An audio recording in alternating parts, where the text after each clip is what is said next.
उकालो चढ्दैछौँ। यो माथि माथि टुप्पोमा पुगेर हामी रेस्ट गर्नेवाला छौँ। यसको त विज्ञापन त निकै पो गर्दैछौँ त। ल है पिएम सर, त्यसो छ ल। अब लागौँ है खुरुखुरु। गोकुल सर मेरो पालो सक्यो। त्यताको 4 सकियो होला। हो हो, अब म अगाडि बढ्छु है त। निकै राम्रो छ सर, हेर्नु त यो सिडी हो नि, यो चाहिँ मुन्दुम ट्रेल, हो।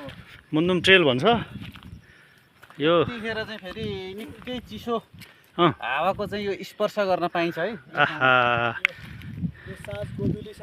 यति आनन्द छ, स्वर्गीय हामीलाई स्वर्गीय आनन्द भेटिन्छ यहाँ। चिसोको अनुभवै छैन होइन हिँड्दाखेरि।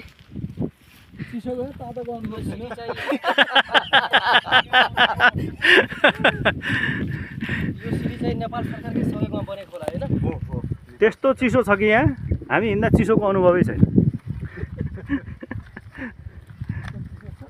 त्यो ढाँटेको कुरो काटै मिल्दैन, किनभने यहाँ रुख बिरुवा यसो हेर्नुभयो भने मजाले पात हल्लिरहेको छन्। अब यहाँ ढाँट पाइयो पाइएन हेर्नुहोस् त हौ। ए हावा चलिरहेको छ चट्ट। ल बिसौनीमा आइपुग्नु लाग्यो। अब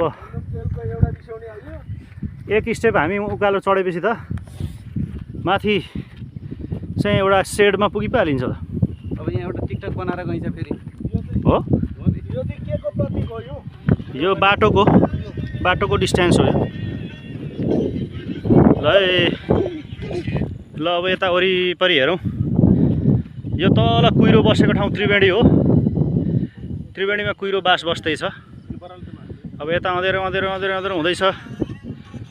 यो जङ्गल यहाँ अलिकति पहिरोले सताइरहेछ। यो अरुणको नदीमा पहिरोले अलिअलि तान्दैछ यहाँ हो। अब गोकुल सरले टिकटकको एउटा कुनै म तयारी गर्दै सिर्जना गर्दै हुनुहुन्छ कि। ए दुधकोसीको दुध बाफ हो यो।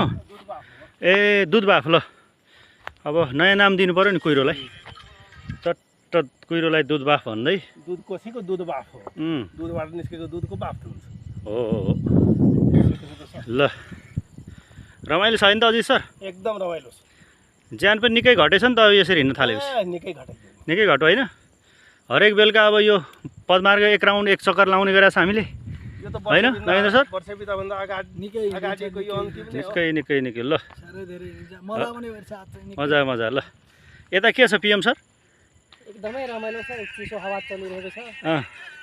चिसो छ नि। खोटाङ र मन्त्रीमण्डल नफेरौँ भनेर खोटाङ र भोजपुरमा के फरक पाउनुभयो त? अब फरक अब त्यति